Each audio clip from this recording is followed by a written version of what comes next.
Good morning everyone. दोस्तों आप सभी का स्वागत है आज के डेली करंट अफेयर सेशन में। देश दुनिया की तमाम खबरें विद रिवीजन विद रिकॉलिंग। और आज तो शनिवार है और आज तो होने वाला है पूरे हफ्ते का रिवीजन रीसाइकल रीयूज, मतलब circular current affair. Circular economy से सर्कुलर करंट अफेयर नया शब्द आज जो है वो दोस्तों आ चुका है और शुरू करेंगे। और दोस्तों जल्दी जल्दी से बस सेशन को शेयर और लाइक जो है जरूर कर दें। और मैं जो है भाई जब तक हम फाइल को खोलूंगा, क्योंकि एक गलत फाइल जो है वो आ गई थी, तब तक जल्दी जल्दी से बता दूं आज की जो पहली खबर है वो रिजर्व बैंक ऑफ इंडिया से आने वाली है। क्योंकि कल जो है वो दोस्तों हमारा मॉनेटरी पॉलिसी कमेटी द्वारा फाइनेंशियल ईयर 26 का सेकंड रिव्यू जो है वो आया है और बहुत बड़ा बदलाव इन्होंने कल कर दिया है, जिसमें रिजर्व बैंक ऑफ इंडिया या कह लीजिए मॉनेटरी पॉलिसी कमेटी द्वारा दोस्तों सबसे पहले रेपो रेट वो 6% से वो कम करके कर दिया गया है 5.5%। इसका मतलब है आरबीआई जिन ब्याज दरों पे जिन इंटरेस्ट रेट के ऊपर बैंकों को लोन दे रहा है वो अब 6% के बजाय 5.5% होंगे। इसका मतलब बैंकों के रेट ऑफ इंटरेस्ट भी सस्ते होने वाले हैं। और इसका मतलब है कि भाई अगर आपके पेरेंट्स ने सोचा है किसी लोन लेने के बारे में या आपने सोचा है तो आने वाले दिनों में लेंगे तो उसका कम ब्याज आपको देना पड़ेगा। इसके अलावा सीआरआर कैश रिजर्व रेशो दोस्तों जो पहले 4% थी और वो अब 3% कर दी गई है। यहां पर यह जानना बड़ा जरूरी है कि जो सीआरआर होता क्या है, बैंकों को अपने टोटल डिपॉजिट का कुछ पैसा हमेशा आरबीआई के पास कैश की फॉर्म में रखना पड़ता है और अब पहले 4% रखना था अपने टोटल डिपॉजिट का, अब सिर्फ 3% रखना है। इसका मतलब अब बैंकों के पास पैसा बचेगा, कम पैसा रखना पड़ेगा आरबीआई के पास। और ये दोस्तों इससे उम्मीद है जो बताया जा रहा है कि 2.5 लाख करोड़ मार्केट में और नया पैसा आएगा और जिससे कि मार्केट में ग्रोथ, डेवलपमेंट, नए कारोबार, एंटरप्रेन्योर्स सभी कुछ जो है वो आ सकते हैं। और इसके अलावा महंगाई जो है वो ज्यादा ना बढ़े। पहले 4% महंगाई का हमने टारगेट रखा हुआ था, अब उसको टारगेट कर दिया है 3.7, मतलब महंगाई ज्यादा ना बढ़े, इसकी भी पूरी जो कोशिश है वो आरबीआई द्वारा की जाएगी। फिर दोस्तों लास्ट में जो मैं बात करूंगा वो करूंगा प्रोजेक्टेड ग्रोथ रेट की। तो भाई फाइनेंशियल ईयर 26 का प्रोजेक्टेड ग्रोथ रेट ऐसा माना जा रहा था, दुनिया में जिस तरह से लड़ाइयां लगी हुई हैं, दुनिया में जिस तरह से भाई इकोनॉमी डूब रही है, तो हम भी अपना प्रोजेक्टेड ग्रोथ रेट कम कर देंगे। लेकिन आरबीआई ने इसे कम नहीं किया और संजय मल्होत्रा ने कहा कि हम 6.5% के ग्रोथ रेट से ही आगे बढ़ेंगे। तो ये 4 इंपॉर्टेंट बड़े फैसले जो है कल मॉनेटरी पॉलिसी के सेकंड रिव्यू में कहे हैं। तो दोस्तों इन सब के बारे में थोड़ा और विस्तार पूर्वक पढ़ेंगे, लेकिन भाई उससे पहले गुड मॉर्निंग निशा, अभिषेक, सौरभ, देवाशीष। सेशन को भाई शेयर ऐसा कीजिए जैसे भाई सहवाग के छक्के हुआ करते थे, रोहित शर्मा ने जिस तरह से छक्के लगाए आईपीएल में, वैसा ही शेयर कर दे, हर कोने तक, हर गांव तक, हर शहर तक हमारा सेशन पहुंच जाए। तो लेट्स स्टार्ट। और आपको पता है कल भी आपको बताया था हमने ये दोस्तों नया ट्रेंड मतलब रिवीजन करेंगे हर रोज, क्योंकि दोस्तों रिवीजन के बिना कोई भी इंपॉर्टेंट चीज नहीं हो सकती। ठीक है, तो लेट्स स्टार्ट द रिवीजन। तो पहला जो क्वेश्चन कल हमने पढ़ा वो पढ़ा कि रिजर्व बैंक ऑफ इंडिया ने डिसाइड किया है कि भाई अपनी इकोनॉमी, बैंकिंग या फिर जो है इकोनॉमिक्स की जो किताबें हैं उनका हिंदी में अनुवाद करना शुरू करेंगे, हिंदी में उनको ट्रांसलेट किया जाएगा एक स्कीम के तहत। फिर हमने पढ़ा कि दुनिया का हाईएस्ट जो ये आर्च ब्रिज भाई जो कि चिनाब जो है रिवर के ऊपर है कश्मीर में, इसका इनॉग्रेशन कल नरेंद्र मोदी जी ने दोस्तों कर दिया है। और यहां पर जो हम बात कर रहे थे बारामूला श्रीनगर रेलवे ब्रिज, उसके ऊपर ये ब्रिज है, उसका निर्माण किया गया है। फिर यूनियन मिनिस्टर, एजुकेशन मिनिस्टर ने एक पेड़ मां के नाम का सेकंड 2.0 जो कैंपेन है वो शुरू किया। फिर यूएई और वर्ल्ड हेल्थ ऑर्गेनाइजेशन ने यमन का एक आइलैंड है सकोट्रा आइलैंड, वहां पर दोस्तों सीवियर कंडीशंस हैं माल न्यूट्रिशन को लेकर, तो उसमें काम करने के लिए निश्चय जो है दोनों ऑर्गेनाइजेशन, एक कंट्री है ऑर्गेनाइजेशन ने फैसला किया। नीदरलैंड के प्रधानमंत्री डिक स्कॉफ ने जो है वो रिजाइन कर दिया है। फिर सितंबर का जब महीना आएगा ना तब जाकर चाइना के हैंगझाऊ शहर में वुमेन्स एशिया कप खेला जाएगा और उसको लेकर जो है दोस्तों शेड्यूल्स जो है वो तैयार कर दिए गए हैं। वैसे सितंबर, अक्टूबर, नवंबर के महीने में क्रिकेट का वर्ल्ड कप भी होगा, श्रीलंका और इंडिया में उसका आयोजन होने वाला है, वुमेन्स क्रिकेट वर्ल्ड कप। फिर उसके बाद हमने पढ़ा कि 2026 से लेकर 2028 तक 2 सालों के लिए India economy and social council का जो मेंबर है वो बन चुका है। डोनाल्ड ट्रंप ने 12 कंट्रीज के लोगों के ऊपर बैन लगा दिया है। इसके अलावा हमने पढ़ा था इंडिया जो है इंस्टीट्यूट ऑफ एडमिनिस्ट्रेटिव साइंसेस, मैं रिपीट कर दूं, इंस्टीट्यूट फॉर एडमिनिस्ट्रेटिव साइंसेस, उसका भी भारत 2025 से लेकर 2029 तक इन 4 वर्षों के लिए मेंबर हो चुका है। अगर आपको याद नहीं है तो जल्दी से याद कर लें। और अब आपके लिए क्वेश्चन है कि भाई बताएं, यूएई और मलेशिया वो भी किसी यूनाइटेड नेशन के ऑर्गन के मेंबर बने हैं, तो वो भी मुझे जल्दी जल्दी से बता दें, और वो बहुत इंपॉर्टेंट है। और ये जो बच्चों ने बताया है एडमिनिस्ट्रेटिव साइंसेज, इसका हेडक्वार्टर कहां पर है? बेल्जियम। बेल्जियम की कैपिटल ब्रुसेल्स में है। बहुत बढ़िया।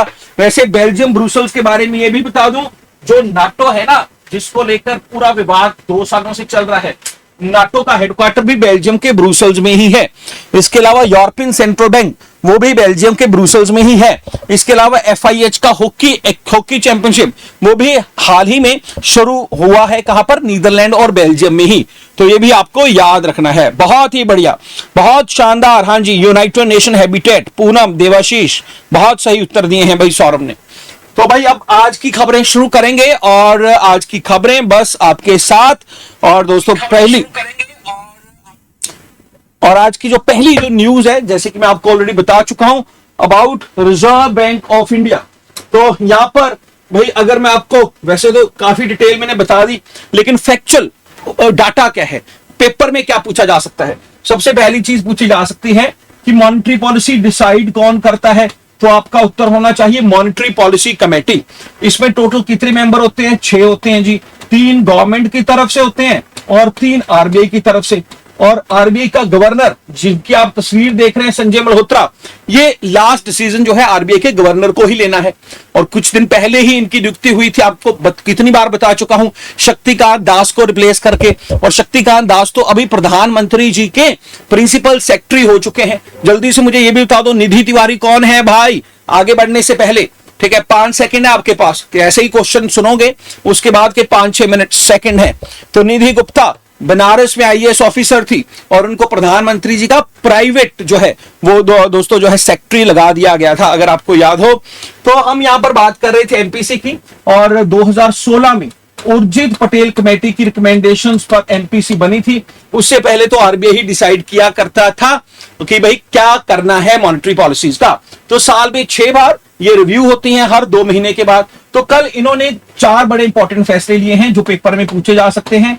सबसे पहला फैसला है रेपो रेट का, जो अब 5.5% हो गया है। रेपो रेट जो कि RBI जिस इंटरेस्ट रेट के ऊपर बैंकों को लोन देता है। और दोस्तों ये एक रीपर्चेज एग्रीमेंट है, क्योंकि रेपो रेट पे अगर लोन लेना है तो बैंकों को कोई बॉन्ड जो है, ऑब्वियसली कोई सिक्योरिटी RBI के पास रखना पड़ता है।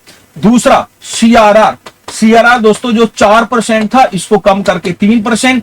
अब इसका मतलब है कि अब बैंकों को RBI के पास कम पैसा रखना पड़ेगा सिक्योरिटी की फॉर्म में। और जैसे मैं ऑलरेडी बता चुका हूं, 2.5 लाख करोड़ इससे मार्केट में नया आएगा। दोस्तों हमारी जो हमारा जो कंज्यूमर प्राइस इंडेक्स है, कंज्यूमर जो प्राइस इन्फ्लेशन है, जिस पर रिजर्व बैंक ऑफ इंडिया या government of India inflation calculate करती है, तो इसको जो है टारगेट कर दिया है 3.7% का, जो पहले 4%, तो महंगाई भी कम होगी। और चौथा जो प्रोजेक्टेड ग्रोथ रेट है वो हमारी 6.5% ही रहने वाली है। यहां पर बच्चों को यह भी बता दूं कि ये जो हमारा कंज्यूमर प्राइस इंडेक्स है, और भाई जिसे हम रिटेल इन्फ्लेशन भी बोल देते हैं, इसको लेकर हमारा बेस ईयर फिलहाल 2011-12 है। और 2026 से 2026 से ये हमारा प्रोजेक्टेड, ये जो हमारा बेस रेट है, ये भी रिवाइज होने वाला है, और ये रिवाइज होकर 2022-23 हो जाएगा। ये एग्जाम में पूछा जा सकता है, बहुत इंपॉर्टेंट चीज आपको मैं बता रहा हूं। हाँ जी, तो शिवम जी स्वागत है आपका सेशन में, बबली ठाकुर आपका भी। तो ये सारे इंपॉर्टेंट फैक्चुअल इंफॉर्मेशन है, आप याद कर लें, पेपर में आपको पूछी जा सकती है। रिजर्व बैंक ऑफ इंडिया 1935 1 अप्रैल को बना था। और दोस्तों ये आरबीआई एक्ट 1934 के एक्ट के अंदर इसको बनाया गया था। शुरुआत में 5 करोड़ की लागत से प्राइवेट इन्वेस्टमेंट थी, कलकत्ता में बना। 1937 होते होते ये जो है मुंबई में शिफ्ट हुआ। देश आजाद हुआ तो आरबीआई एक्ट दोस्तों इसको जो है बैंकिंग रेगुलेशन एक्ट 1949 के तहत इसका राष्ट्रीयकरण, इसको नेशनलाइज कर दिया गया 1 जनवरी 1949 से। और उसके बाद जो है लगातार भारत में आरबीआई जो है एक बैंकर्स बैंक, जो कि भाई सभी देश के लिए करेंसी इशू करना या फिर जो है बैंकों के रेगुलेटर के तौर पे काम करना, सेंट्रल गवर्नमेंट और स्टेट गवर्नमेंट्स को जो है पैसा उधार देना, मॉनेटरी पॉलिसी रेगुलेट करना, फॉरेन रिजर्व को जो है मेंटेन करना, ये सभी मुख्य तौर पे काम जो है वो रिजर्व बैंक ऑफ इंडिया के रहे हैं। शुरुआत में पहले इसके जो गवर्नर ऑसबॉर्न स्मिथ थे, बाद में जो है सीडी देशमुख उसके पहले भारतीय गवर्नर बने। 1982 में इसके 15वें गवर्नर मनमोहन सिंह भी रहे थे। तो जब 1935 में बना, कहा जाता है कि 1927 में यंग एंड हिल्टन कमेटी द्वारा इसे रिकमेंड किया गया। हालांकि अंबेडकर साहब का भी जो है वो रिकमेंडेशन है वो माना जाता है, जिसके बाद आरबीआई का निर्माण अंग्रेजों द्वारा किया गया था। तो सारे important facts I hope so आपको याद हो गए होंगे। फिर दूसरी न्यूज जो है एक क्रिकेट से है दोस्तों। क्रिकेट में एक और रिटायरमेंट आ चुकी है। ग्लेन मैक्सवेल का रिटायरमेंट हो चुका है, आपको बताया। क्लासन साउथ अफ्रीका का क्रिकेटर, उसका रिटायरमेंट हो चुका है। फिर हमारे विराट कोहली वो भी अब टेस्ट क्रिकेट और टी20 क्रिकेट नहीं खेलेंगे। Same to same Rohit Sharma भी टेस्ट क्रिकेट और जो है टी20 नहीं खेलेंगे। और कल हमने एक जो है कबड्डी के प्लेयर प्रदीप नारवाल का भी रिटायरमेंट देखा था। और अब जो है ये भारत के पूर्व स्पिनर हो चुके हैं पीयूष चावला। ये पीयूष चावला दोस्तों हालांकि मैच इन्होंने बहुत कम खेले हैं, लेकिन इंटरेस्टिंग बात है कि इन्होंने 2007 का वो टी20 वर्ल्ड कप जो भारत ने साउथ अफ्रीका में जीता था, भारत का 2011 में ओडीआई वर्ल्ड कप दोस्तों जो भारत ने जीता था, ये दोनों ही वर्ल्ड कप के हिस्सा रहे हैं। और आईपीएल में भी अलग अलग टीम्स की तरफ से खेले हैं। इवन 2014 में जब केकेआर ने, कलकत्ता नाइट राइडर्स ने टूर्नामेंट जीता था पंजाब किंग्स को हरा के दोस्तों, उसमें ये केकेआर के मेंबर भी थे। तो देखिए एक आईपीएल जीत चुके हैं और 2 विश्व कप जीत चुके हैं। हालांकि टोटल अगर मैं बात करूं 20 साल के अपने क्रिकेट कैरियर में इन्होंने सिर्फ 30 टेस्ट मैच, 25 ओडीआई और 7 टी20 ही खेले हैं। लेकिन आईपीएल में बहुत बेहतरीन प्रदर्शन है। अगर मैं युजवेंद्र चहल को छोड़ दूं, पूरे आईपीएल में सबसे ज्यादा आज तक सबसे ज्यादा विकेट युजवेंद्र चहल के हैं, कुछ शायद 205 विकेट है उनके। और दूसरे नंबर पे हाईएस्ट विकेट टेकर ये पीयूष चावला जी हैं, जिनके 192 विकेट्स हैं। तो इनका रिटायरमेंट जो है वो इन्होंने कल जो है अनाउंस कर दिया from all the cricket formats. फिर तीसरी जो न्यूज है वो एक मराठी राइटर से जुड़ी हुई है। भाई 92 वर्ष की आयु थी दाजी पन्शीकार। और दाजी पंचकार जो है इतने पॉपुलर मराठी राइटर हैं कि जो मुख्यमंत्री देवेंद्र फडणवीस हैं उन्होंने भी इनके देहांत पर जो है वो दुख जताया है। तो नाम याद रखें और इनकी भाषा जो है वो मराठी, वो भी आपको याद रखना है। महाराष्ट्र का याद है ना, कक्षा 1 से क्या होगा, मिलिट्री ट्रेनिंग स्टार्ट हो जाएगी महाराष्ट्र में। प्राइमरी एजुकेशन में क्या होगा, Hindi as a third language जो है वो शुरू की जाएगी। आपको डेफिनेटली ये 2 न्यूज जो हाल ही में हमने पढ़ी है जरूर याद होंगी। ठीक है, तो भाई बिल्कुल जी वहां पर कमेंट्री भी कर रहे हैं हेनरिक क्लासन। तो भाई बहुत बढ़िया। तो निशा डोगरा भी आज आ चुके हैं। तो भाई सेशन को ना शेयर लाइक जो है साथ साथ जरूर करते रहें। फिर आज की अगली जो न्यूज है वो दोस्तों दिल्ली की एक समिट से जुड़ी हुई है। और दिल्ली में ये चौथी इंडिया और सेंट्रल एशिया जो कंट्रीज हैं उनके बीच का ये डायलॉग है। मैं इस समिट में क्या क्या इंपॉर्टेंट बातें हुई उससे पहले बता दूं, दिल्ली में हमने हाल ही में क्या देखा। दिल्ली में हमने देखा भारत जेन नाम का एक समिट हुआ था, जिसमें भारत जेन नाम का ही एक AI tool ministry of science and tech द्वारा जो है वो दोस्तों इनोग्रेट किया गया, जो कि भारत की बहुत सारी जो भाषाओं को अच्छे से ट्रांसलेट और ऑडियो में कन्वर्ट कर पाएगा। और दिल्ली में हमने क्या देखा, हमने दिल्ली में देखा बैटरी आधार समिट भी ministry of science and tech ने आयोजित की। ऐसी बैटरीज भाई उनका ओरिजिन, उनके केमिकल्स या उनकी लाइफ के बारे में सही से जो है पता लग सके, तो भाई ओरिजिनल बैटरीज ज्यादा मार्केट में आए, सर्कुलर इकोनॉमी को बढ़ावा दें, इसको लेकर यह समिट आयोजित की गई थी। और दिल्ली में क्या हुआ, दिल्ली में हाल ही में वर्ल्ड एयर ट्रांसपोर्ट समिट भी हुई थी, जो आईटा द्वारा आयोजित की गई थी, जिसमें भाई विदेशी इन्वेस्टमेंट को लेकर प्रधानमंत्री जी ने खासतौर पे बात की। दिल्ली में मार्च में रायसीना डायलॉग हुई थी। फिर दिल्ली में राष्ट्रपति भवन में पर्पल फेस्टिवल हुआ था दिव्यांगों के राइट्स को लेकर।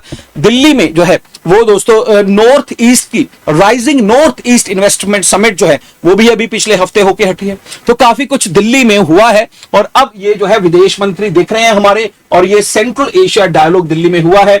सबसे पहले तो सभी कंट्रीज ने 22 अप्रैल को जो पहलगाम अटैक हुआ उस पर जो है वो दुख जताया और टेररिज्म की जो है निंदा की, और कहा कि आने वाले दिनों में ये सारी कंट्रीज व्यापार पर, कनेक्टिविटी पर, टेक्नोलॉजी पर और डेवलपमेंट कॉपरेशन पर जो है इकट्ठे मिलकर चलेंगे। रीजनल कनेक्टिविटी को और सिक्योरिटी को जो है ये उनका म्यूचुअल इंटरेस्ट होगा। तो ये सारी बातें दिल्ली में की गई हैं। फोर्थ इंडिया की और सेंट्रल एशिया डायलॉग ये जो है समिट है वो हुई है। फिर उसके बाद नेक्स्ट क्वेश्चन इज अबाउट दोस्तों, आज जो है इस्लाम धर्म का एक बड़ा फेस्टिवल है ईद उल अजहा, और राष्ट्रपति जी ने, प्रधानमंत्री जी ने पूरे देश को जो है खासतौर पे जो है मुस्लिम भाई बहनों को जो है वो इस त्योहार की जो है वो बधाई दी है, ईद उल अजहा।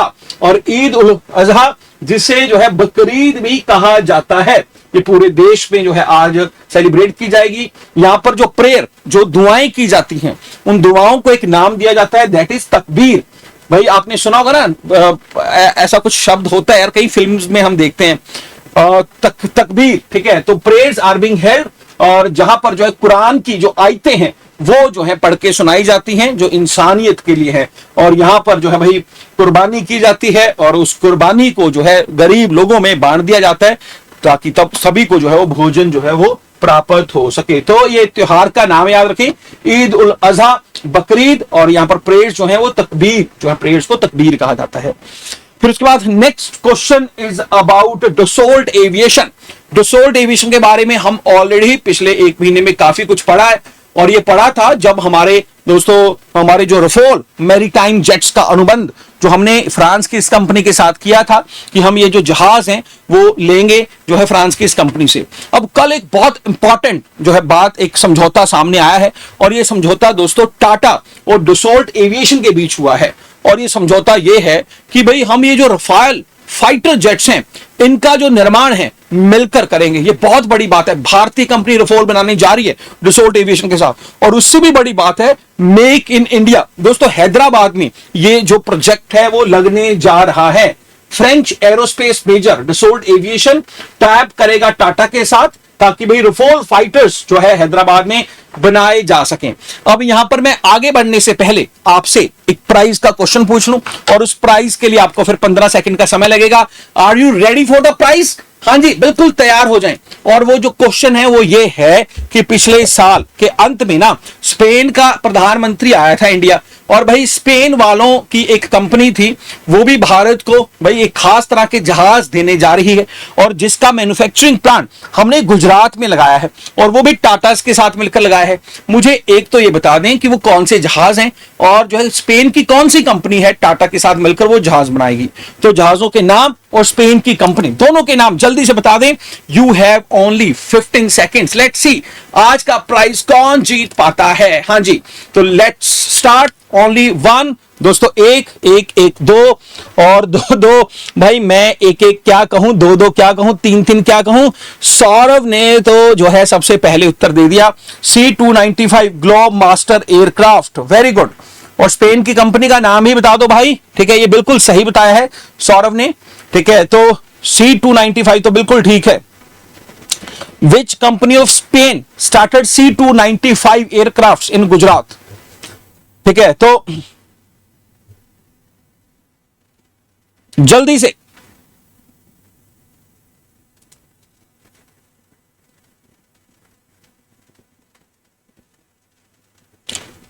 विच company of Spain start manufacturing C295 aero aircraft in Gujarat. Last year वहां के प्रधानमंत्री मिस्टर पेड्रो सेंजेज जो है वो आए थे, और इंडिया में टाटा एयरक्राफ्ट के साथ मिलकर जो है दोस्तों ये निर्माण है वो किया जाएगा।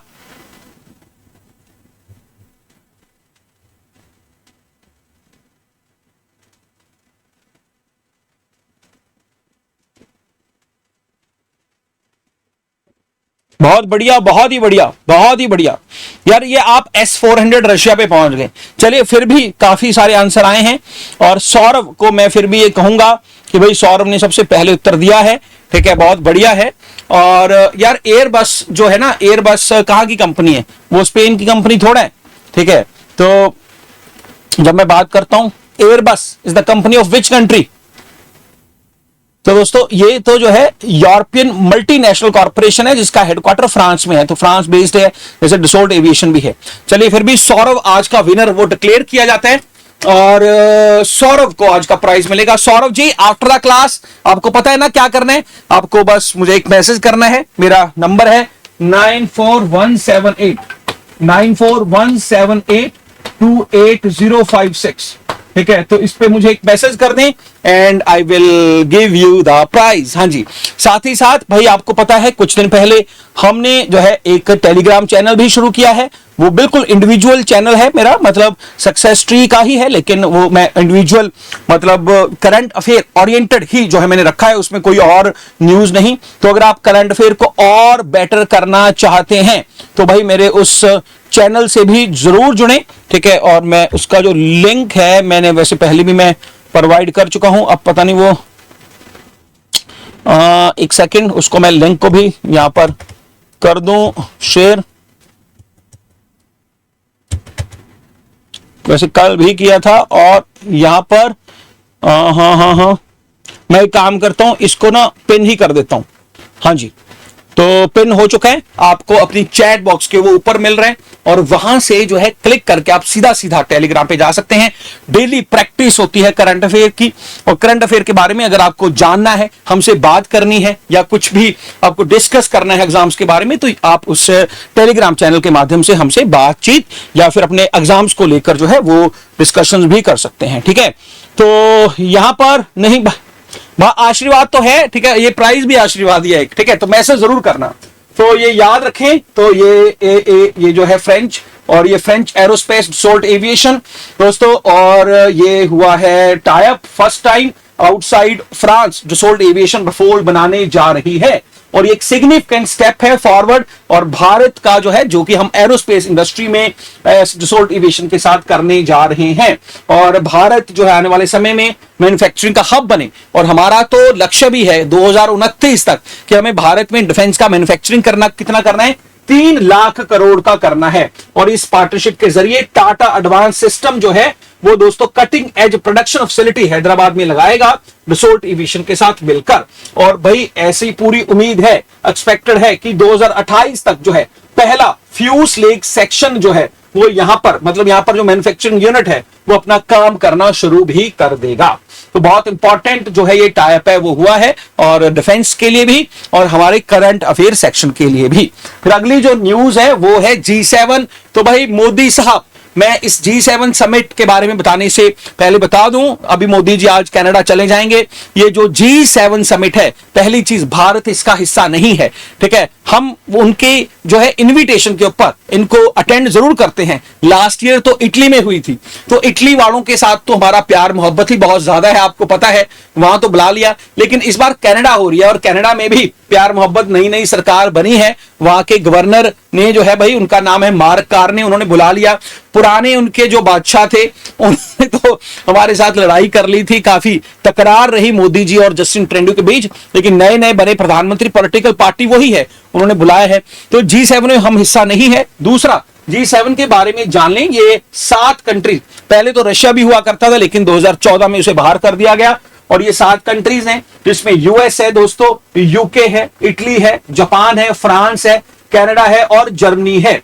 तो यहां पर ये देखें कि भाई जो है, जब मैं G7 की बात करता हूं तो भाई इसमें जो है ये जो 7 जो कंट्रीज हैं, सारे यूरोपियन कंट्री और अमेरिकन कंट्रीज हैं, और एक ही एशियन कंट्री है जापान, ठीक। और दूसरा, इस ऑर्गेनाइजेशन की शुरुआत जो है वो 1973 में जो है हुई थी, 1973 में। और अब इसके जो फाउंडर थे वो लाइब्रेरी ग्रुप थे। पहले 6 कंट्रीज हुआ करते थे, फिर 8 हुए, और फिर दोबारा इसमें 7 ही कंट्रीज बचे हैं। और वॉशिंगटन डीसी में इसकी शुरुआत की गई थी, और इसका मुख्य तौर पे पर्पस है दुनिया की सबसे बड़ी जो इकोनॉमीज हैं, सुपर पावर्स हैं, वो जो है इसका मेंबर जो है, उस समय ये कंट्रीज पावरफुल थे। अभी तो अगर आप देखेंगे इटली उतना बड़ा पावर नहीं है, अगर आप देखें भाई अभी जर्मनी भी उतना बड़ा पावर नहीं है जितना उस समय हुआ करता था। तो भाई उस समय के हिसाब से अभी भी चलती आ रही है। यहां पर मैं आगे बढ़ने से पहले बता दूं, G7 इस साल कहां पर होगी? कनाडा में होगी। लास्ट ईयर कहां पर हुई थी? इटली में हुई थी। और अगले साल ये यूएस में होने जा रही है, ये याद रखना है। और दोस्तों ये ग्रुप ऑफ 7 कंट्रीज, और ये कहां पर होगी? Held at Kananaskis. और ये जो कैनास्कीज, हो सकता है आपको ऑप्शन में ये आए या ना आए, क्योंकि दोस्तों ये कैनास्कीज है, ये कनाडा का जो एक राज्य है, जैसे हम स्टेट बोलते हैं, उनके जो राज्य हैं वो प्रोविंस बोलते हैं। तो ये एल्बर्टा प्रोविंस का शहर है कैनासाकी। जैसे हम बोलते हैं कि भाई शिमला में होगी हिमाचल प्रदेश में, तो वैसे ही हम बोलेंगे ये एल्बर्टा के कैनास्कीज शहर में होगी 15 से 17 तारीख को। आज तो 10 ही तारीख है यार, ठीक है, नहीं आज तो 8 ही तारीख है। तो ये मोदी जी मतलब मुझे लगता है 3-4 दिन में जाएंगे, और अब शेड्यूल तय हो गया होगा, तो इस वजह से एक खबर भी आ गई। और भाई taking to the reporters in Ottawa, Ottawa जो कनाडा की कैपिटल है, वहां के नए नए प्रधानमंत्री बने मार्क कार्ने ने कहा है कि हम पूरा फोकस करेंगे कि भाई जो हमारे साथ जो डेवलपिंग नेशंस हैं उनका पार्टनरशिप और ज्यादा बेहतर हो पाए, और हम ग्लोबल सप्लाई चेन में इंपॉर्टेंट रोल है वो प्ले कर पाए। तो आपको याद ही होगा नीता आनंद के बारे में, कनाडा की नई फॉरेन मिनिस्टर बनी है, भारत की मूल की है। इसके अलावा मनजिंदर सिंह संधू जो इनके इंटरनेशनल ट्रेड मिनिस्टर जो हैं वो बने हैं। तो नई नई सरकार है, मार्क कार्ने हैं। और दुनिया में बहुत कम ऐसा होता है कि किसी दुनिया के सेंट्रल बैंक का गवर्नर उस देश का प्रधानमंत्री बना हो। तो 2004 में हमने मनमोहन सिंह जी को देखा, और अब मार्क कार्ने को कनाडा में हम देख सकते हैं। तो नरेंद्र मोदी, मार्क कार्ने। फिर उसके बाद नेक्स्ट जो न्यूज है दोस्तों वो है हमारी शुभम शुक्ला। और ये जो शुक्ला साहब जो हैं दोस्तों, ये भारत के दूसरे ऐसे व्यक्ति होने जा रहे हैं कल, जब ये कल को अमेरिका के कैनेडी स्पेस सेंटर से उड़ान भरेंगे एक्सिम 4 मिशन के तहत। तो ये भारत के इतिहास के दूसरे व्यक्ति हो जाएंगे 1984 राकेश शर्मा के बाद, कि भाई जिन्होंने भारत की तरफ से वो स्पेस प्रोग्राम में जो है हिस्सा लेंगे। अब आप कंफ्यूज नहीं होना, क्योंकि सुनीता विलियम्स और कल्पना चावला अमेरिकन नागरिक थी, वो भारत की तरफ से नहीं गई थी। ये जो एक्सिम 4 प्रोग्राम है ये भारत का इसरो, अमेरिका का नासा और यूरोपियन स्पेस एजेंसी का ज्वाइंट प्रोग्राम है। स्पेस एक्सप्लोरेशन होगा। और ये हमारा बंदा जो है शुभांशु शुक्ला, ये दोस्तों न्यूट्रिशन के ऊपर कई सारे एक्सपेरिमेंट जो है करने जा रहा है वहां पर। खास बात है कि अब इनको जब 2027 में हम गगनयान करेंगे ना भाई, ये टारगेट सारे के सारे याद रख ले। टारगेट क्या क्या है? 2027 का गगनयान टारगेट एक बार रिवाइज करवा दूं, 2026 का समुद्रयान, फिर 2029 का डिफेंस में मैन्युफैक्चरिंग कितना 3 लाख करोड़ का, फिर 2000 हमने टारगेट रखा है 30 का रिन्यूएबल एनर्जी कितनी होनी चाहिए 500 गीगावाट एनर्जी होनी चाहिए। फिर हमने कहा कि भाई हमने जो फिलेरिसिस नाम की बीमारी उसको खत्म करना है 2027 तक। फिर हमने कहा जो है भाई 2026 तक भी 2 बीमारियां थी यार, उनको खत्म करना था, वो जल्दी से बता दें मुझे, नाम फिलहाल स्किप हो रहा है। फिर टीवी को हमें 2025 तक ही खत्म करना है।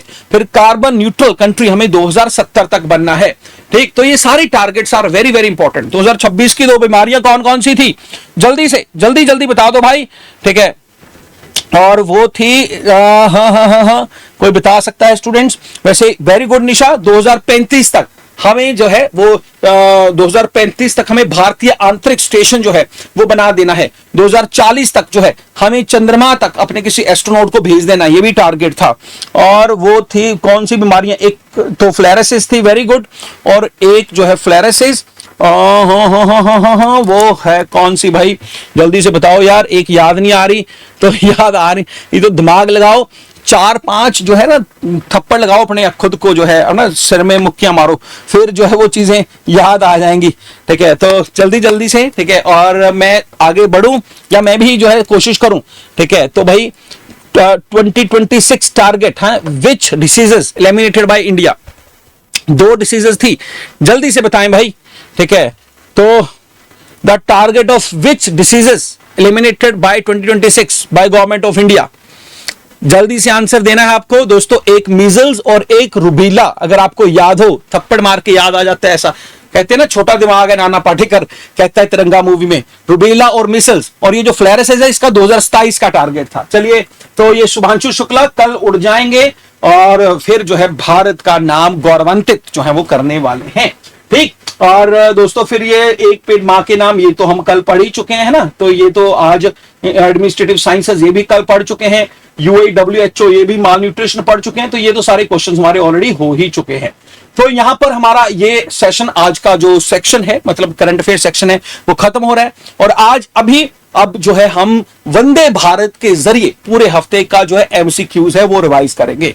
तो जल्दी से बताएं, बुलेट ट्रेन में बैठे, वंदे भारत में बैठे, शताब्दी में बैठे, या फिर पैसेंजर में चले? हाँ जी, तो आप जैसा कहेंगे वैसा ही आगे बढ़ेंगे। और आज जैसे कि मुझे पूरी उम्मीद थी, मैंने इवन क्लास से पहले भी आपको कहा था, सैटरडे को कुछ स्टूडेंटों को ना जो पेपर बनाते हैं उन्होंने घर पे फोन किया है कुछ स्टूडेंट्स के, और उन्होंने कहा है कि भाई स्टूडेंट जी, आपको ना हम बता दें कि सैटरडे को जो करंट अफेयर होते हैं ना वो पेपर में नहीं आते। सैटरडे को जो न्यूज पढ़ाई जाती है करंट अफेयर योगेश सर द्वारा, वो पेपर में कभी भी नहीं आ सकती, तो इसलिए आप सेशन मत लगाया करो। तो उनको इस सीक्रेट का पता लग गया। अब आपको भी मैंने इस सीक्रेट का बता दिया है ना, तो भाई इस सीक्रेट का ध्यान रखा करो, क्योंकि उनको पता लग गया, वो नहीं आते हैं। अब आप आते हो तो आपका टाइम वेस्ट होता है, तो इस बात को ध्यान रखना है ना। तो उन्होंने सैटरडे संडे के करंट अफेयर छोड़ रखे हैं। तो यहां पर रिवीजन स्टार्ट करेंगे। और रिवीजन क्या है? रिवीजन है, पहला क्वेश्चन बताएं, देश का पहला AI artificial intelligence specialised economic zone कहां पर सेटअप हो रहा है? इंदौर, भोपाल, नवा रायपुर या अहमदाबाद? जल्दी से मुझे बता दें आंसर, जल्दी से। और जो है भाई आंसर क्या होगा? तो संडे को भी आओ। हाँ जी, कोशिश करते हैं सौरभ जी, बिल्कुल। दोस्तों इसका जो उत्तर है वो है रायपुर। रायपुर कहां पर है? छत्तीसगढ़। छत्तीसगढ़ में भारतीय सेना और छत्तीसगढ़ की पुलिस ने माओवादियों को मारने के लिए कौन सा ऑपरेशन चलाया था? ऑपरेशन ब्लैक फॉरेस्ट, याद रखें। दिल्ली में इलीगल बांग्लादेशियों को खत्म करने के लिए कौन सा मिशन चलाया है? फेस वॉश, ये भी याद रखें। फिर राहत 2 किसके लिए है? जल राहत 2, ये जो दोस्तों नॉर्थ ईस्ट में फ्लड्स आए हुए हैं त्रिपुरा में, उसके लिए सेना ने। और ब्रह्मा जो है वो म्यांमार में चलाया था। पाकिस्तान में आतंकी ठिकानों के लिए ऑपरेशन सिंदूर, और कश्मीर में आतंकियों को मारने के लिए ऑपरेशन जो है किलर। ये सारे याद रखने हैं आपको। फिर अगला क्वेश्चन है, एशियन डेवलपमेंट बैंक ने क्या जो है अनाउंस किया है, कितना इन्वेस्टमेंट होगा इंडिया में अर्बन ट्रांसफॉर्मेशन के लिए? 5 बिलियन, 10 बिलियन, 15 बिलियन या 20 बिलियन? तो चलिए उत्तर जो है इसका 10 बिलियन US डॉलर है। और ये एशियन डेवलपमेंट बैंक की बातें हो रही हैं। ADB याद रखें, इसका हाल ही में सेशन हुआ था दोस्तों। कहां पर हुआ था? इसका सेशन हुआ था इटली में, और जहां पर हमारी निर्मला सीतारमन भी मिली थी इनके प्रेसिडेंट से, जिसका नाम है मसातो। पूरा नाम क्या है यार? मसातो काडू मसातो तो मुझे याद आ गया, ये जापान का उनके प्रधानमंत्री हुआ करता था ना, शिंजो एबे, उसका फाइनेंस एडवाइजर होता था। तो ये मसातो जो है, और मसातो कांडा, हाँ जी, तो भाई ये हुई थी कहां पर? इटली में। बहुत ही बढ़िया। फिर उसके बाद नेक्स्ट क्वेश्चन इज इंडिया का टारगेट, मतलब पहले भाई 2014 से अब हमारा जो सोलर कैपेसिटी हो चुकी है वो 100 गीगावाट हो चुकी है। तो 10 साल पहले सिर्फ 3 गीगावाट थी। डी जुकेश ने मैग्नस कार्लसन को हरा दिया। और मैग्नस कार्लसन कौन से देश से संबंधित है? ये दोस्तों वही बंदा है नॉर्वे से मुझे उस दिन हंसी आई, ये जो नॉर्वे वाले, फिनलैंड वाले, हर बार जब हैप्पीनेस इंडेक्स आता है ना, हैप्पीनेस इंडेक्स में ये पहले नंबर पे, दूसरे नंबर पे, तीसरे नंबर पे आ जाते हैं। इंडिया का रैंक कौन सा था इस बार हैप्पीनेस इंडेक्स में? इंडिया का रैंक इन्होंने दे दिया 118वें नंबर पे। और जैसे ये जीता ना डी जुकेश, मैग्नस कार्लसन ने, आपको मैंने उस दिन दिखा भी था, ऐसा जबरदस्त अपना मुक्का मारा टेबल के ऊपर। और ये खुश है यार ना, ये पार्शियलिटी होती है हमें हैप्पीनेस इंडेक्स। और डी जुकेश बड़ा आराम से, शांति से जो है वो ऐसा कर रहे हैं, और हम 118वें नंबर पे। वैसे याद ही होगा ना, प्रेस फ्रीडम में 151, 151, पासपोर्ट में 85th, दोस्तों डेवलपमेंट इंडेक्स में 130, ये सारे के सारे। और करप्शन इंडेक्स में कल हम बात कर रहे थे, उसमें जो है 7th रैंक जो है इंडिया का आया है। फिर नेक्स्ट क्वेश्चन इज, कैरोल नेवारोकी ये पोलैंड का प्रधानमंत्री बन गया है। ओपाल सुचाता ये मिस थाईलैंड है, वही थाईलैंड जिसकी कैपिटल बैंकॉक में हम बिम्स्टेक की समिट में हिस्सा लेने गए थे, और ये बनी है मिस वर्ल्ड पीजेंट, और दोस्तों ये कहां की है? थाईलैंड की है। फिर उसके बाद अगला क्वेश्चन है, सुप्रीम कोर्ट के ऑर्डर के बाद जो है भाई सुप्रीम कोर्ट आयुष मिनिस्ट्री द्वारा आयुष सुरक्षा पोर्टल बनाया गया है, ताकि आयुष से जुड़ी हुई जो मिसलीडिंग इंफॉर्मेशन जो लोगों के पास होती हैं वो उनको जो है रोका जा सके। फिर अगला क्वेश्चन जो है वो झारखंड से है भाई। झारखंड का ये जो लतीहार डिस्ट्रिक्ट है, यहां पर पहली टाइगर सफारी जो है वो दोस्तों स्थापित की जाएगी। टाइगर सफारी से बता दूं, भारत की पहली ट्रेन जो सफारी उत्तर प्रदेश में शुरू होने जा रही है। भारत की पहली नाइट सफारी ये भी 2027 में लखनऊ में शुरू होने जा रही है। टाइगर से मैं लॉइंस पे आ जाता हूं। लॉइंस को लेकर हाल ही में सेंसस हुआ था, 892 लॉइंस, एशियाटिक लॉइंस पाए गए। ज्यादातर तो आपको पता है ये एशियाटिक लॉइंस गिर नेशनल फॉरेस्ट में ही है। 32% का इंक्रीज है हमें देखने को मिला है। IBC international big cat alliance ये 2023 में G20 के दौरान भारत ने किया था, और दुनिया के जो है 7 बिग कैट स्पीसीज को बचाने के लिए भारत प्रयत्न कर रहा है। फिर जो है यहां पर तो अगर आप कर्नाटका में हैं और आपको गुटखा पान खाना है तो आपकी उम्र कम से कम 21 वर्ष होनी चाहिए। आरसीबी ने जीत लिया है इस बार आईपीएल। एडिशन कौन सा था? 18वां। मैन ऑफ द मैच कौन था फाइनल में? वो था कृणाल पांडे। सबसे ज्यादा विकेट पर्पल कैप वो गुजरात टाइटन के कृष्ण प्रसिद्धा। सबसे ज्यादा रन ऑरेंज कैप ये भी गुजरात टाइटन के साई सुदर्शन। सबसे ज्यादा इमर्जिंग प्लेयर कौन? वो भी साई सुदर्शन। तो ये 5 फैक्ट तो याद कर ही लें। फिर फॉरेन मिनिस्टर कौन सी कंट्री का है? एना बैरलोग यूनाइटेड नेशन जनरल असेंबली की प्रेसिडेंट बनी है। Answer is Germany. एना लेना बारबोक याद कर ही लिया होगा। और यूनाइटेड नेशन के सेक्रेटरी जनरल कौन है भाई? वो है एंटोनियो ग्यूटरस। और यूनाइटेड नेशन इस बार कौन सी एनिवर्सरी सेलिब्रेट कर रहा है? 80वीं एनिवर्सरी सेलिब्रेट कर रहा है।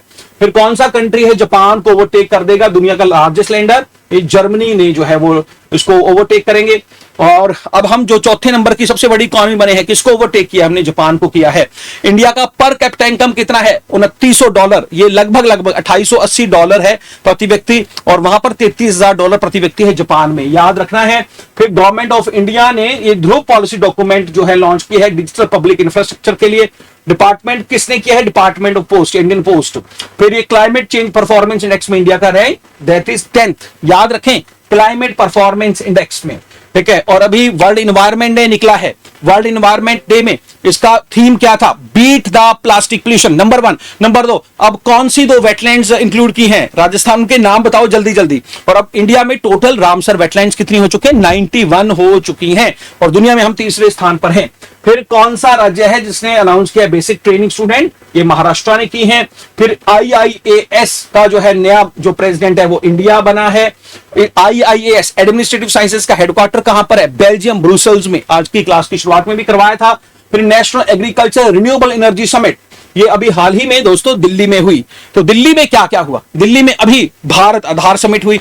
दिल्ली में अभी दोस्तों क्या नाम था यार, भारत जन समिट वहां पर आयोजित हुई। रायसीना डायलॉग वहां पर हुआ। पर्पल फेस्टिवल वहां पर हुआ। वर्ल्ड एयर ट्रांसपोर्ट समिट वहां पर हुई। दोस्तों 2023 में G20 वहां पर हुई। फिर 2024 में इंडिया में होने वाली पहली इंटरनेशनल जो है कोऑपरेटिव अलायंस की समिट है वो वहां पर हुई। दिल्ली में बहुत सारी समिट्स हैं वो होती ही रहती हैं, ठीक है। और आपने बताया, सिर्फ निशा डोगरा ने बताया, खिचान और मीनार ये दोनों वेटलैंड्स हैं रामसर साइड जिनको अनाउंस किया गया है, ठीक। फिर next is renewable energy index में इंडिया का जो रैंक है वो 7th आया है। फिर ऑपरेशन सिंदूर नाम का एक पार्क जो है इन्होंने गुजरात के कच्छ में लगा दिया है, और एक सिंदूर का एक पौधा इन्होंने प्रधानमंत्री ऑफिस में भी जो है प्रधानमंत्री जी ने लगाया, और कच्छ में इसको लेकर पार्क स्थापित कर दिया है। तो ये सारे क्वेश्चंस जो हैं जो हमने बुलेट ट्रेन या फिर वंदे भारत की तरह चलाए, उम्मीद करूंगा उनकी रिवीजन अच्छे से आपके माइंड में जरूर हुई है तो एक बार यस सर करके जरूर करें भाई। थम्स अप भेजें, दिल भेजें, अपनी जान भेजें। आप हमारी जान हैं और जो है हम आपकी जान बन सके इसके लिए पूरा प्रयत्न हमारी पूरी टीम जो है हर रोज अपनी सेशन के थ्रू, एनर्जी के थ्रू, अपनी पीपीटीज के थ्रू दोस्तों लेकर आती है। तो भाई सेशन को ज्यादा से ज्यादा शेयर कर दें। और आज सुबह की जो है आकाशवाणी रेडियो क्या कहती है, तो अभी जो है हम शुरू करेंगे आकाशवाणी का सक्सेस ट्री हिमाचल चैनल। तो आज की जो पहली खबर है वो क्या होने वाली है दोस्तों? नरेंद्र मोदी जी G7 समिट में हिस्सा लेंगे कनाडा के एल्बर्टा शहर में। एल्बर्टा प्रोविंस में, शहर का नाम कैनाकीज नाम का कुछ शहर है ना, कैनास की, फिर जो है 12 नक्सलियों को मार दिया है महाराष्ट्र में। फिर इंडिया और सेंट्रल एशियन कंट्रीज ने जो है इंटरेस्ट दिखाया है कि हम ज्वाइंट तौर पे रेयर अर्थ और क्रिटिकल मिनरल्स को लेकर एक्सप्लोरेशन करेंगे। ये वही सेंट्रल एशिया कंट्रीज की समिट दिल्ली में हुई थी, वहीं पर ये निर्णय लिया गया। और बता दूं ये रेयर एंड क्रिटिकल मिनरल्स जैसे कि ये बॉक्साइट है, लिथियम है दोस्तों, क्योंकि इनसे बैटरीज बननी है भविष्य में। और बता दूं ये एग्रीमेंट रिसेंटली यूक्रेन और यूएसए के बीच भी हुआ है। और जब ये टैरिफ टैक्सों की धमकी दे रहा था डोनाल्ड ट्रंप फूफा जी चाइना को, तो चाइना ने कहा था ज्यादा धमकियां ना दो फूफा जी, ये जो हम टैरिफ टैक्स तो आपके ऊपर लगाएंगे। और दूसरा जो है ये जो रेयर अर्थ क्रिटिकल मिनरल्स आपको एक्सपोर्ट करते आ रहे हैं इनको भी लिमिटेड करेंगे, ठीक है। तो फूफा जी तब जाकर चुप हो गए थे, तब जाके जिनेवा में चाइना के साथ चुप होकर डील कराए, नहीं तो उससे पहले मुंह फुलाए बैठे हुए थे। इन्होंने कल 12 कंट्रीज के ऊपर भी बैन लगा दिया, आपको पता ही है। इसके अलावा ईद उल अजहा जो है आज भारत में सेलिब्रेट की जा रही है। टाटा जो है डसोल्ट एविएशन के साथ मिलकर रफाल फाइटर्स निर्माण करेगा हैदराबाद में। और फ्रेंच से जो है 2 बड़ी इंपॉर्टेंट खबरें हैं भाई। एक तो अभी फाइनल होगा कल और मंडे तक तो विनर आ जाएगा, लेकिन उससे पहले मैं अपने चैनल पे तो आपको बता ही दूंगा। ये जो है फ्रेंच ओपन में अब आरियाना सबालेंका जो है ये दोस्तों जो है ये हमने कल ही बता दिया था, ये जो है फाइनल में खेलेंगी कोको गोफिन से। अब पूरा नाम याद नहीं करना तो कोई बात नहीं, आर्यना, ये आर्यन से याद कर लो, आर्यन और किससे, कोको से उनका मैच होगा, आर्यना कोको, ये फाइनल मैच और इनमें से एक विनर होगा। अब देखो पुरुषों में जो अगर मैं बात करूं, एक बंदा फाइनल में पहुंच गया है। वो कौन पहुंचा है भाई? वो पहुंचा है कार्लोस अल्कराज, ये पहुंच चुका है फाइनल में। और देखते हैं दूसरा कौन पहुंचेगा, ठीक है। तो इस बार जो है वो देखना होगा। फ्रेंच ओपन चल रहा है, इसके अलावा G7 कर चुके हैं, आरबीआई की रेपो रेट कर चुके हैं। बांग्लादेश के मोहम्मद यूनुस ने कहा कि अगले साल इलेक्शन करेंगे। यहां नहीं इलेक्शन होने वाला, यहां तबाह हो गए ये लोग, ठीक है। इन्होंने ज्यादा जो है अब ये चाइना की गोदी में बैठ के जो ये उड़ रहे हैं ना, तो इनको चाइना दिखाएगा, ठीक है, कि कैसे उड़ना है, ठीक है। तो भारत से अब ये पंगे ले रहे हैं, कहते हैं नॉर्थ ईस्ट को तोड़ देंगे फलाना दिन का, ठीक है। और इसके अलावा कश्मीर को लेकर, रेपो रेट को लेकर और फूफा जी की एक न्यूज है, इंपॉर्टेंट नहीं है जी। वैसे फूफा जी के जो फूफा जी थे, ठीक है, फूफा जी के फूफा जी कौन, एलन मस्क, उनके पिताजी आजकल इंडिया आए हुए हैं और राम मंदिर में वो माथा टेक रहे हैं।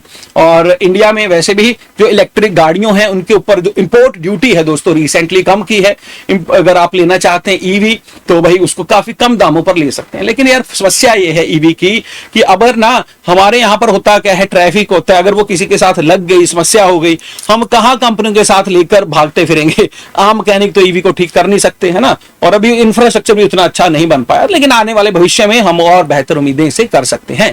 तो चलिए सेशन को यहीं पर करेंगे जो है खत्म। और दोस्तों सैटरडे है और शाम को थोड़ा सैटरडे भी करें, डेफिनेटली अपने आप को रिलैक्स करें और पढ़ाई भी साथ साथ करें दोस्तों, क्योंकि भारत है जो देश हमारा, बहुत सारी अच्छी चीजें हैं। बुरी खबर ये है यार, बुरी बात ये है कि भारत में ना लोग फाइनेंशियल किसी की जो कंडीशन है उससे किसी बंदे को जज करते हैं। अगर आप फाइनेंशियली अच्छे हो, नौकरी है, आप बहुत अच्छे इंसान हो, तो हमें जब पता है इस बात का तो हमें इसे अचीव करना ही चाहिए, है ना। तो मेहनत करनी चाहिए। तो भाई इसी उम्मीद के साथ सेशन खत्म करते हैं। बहुत बहुत धन्यवाद, थैंक यू सो मच।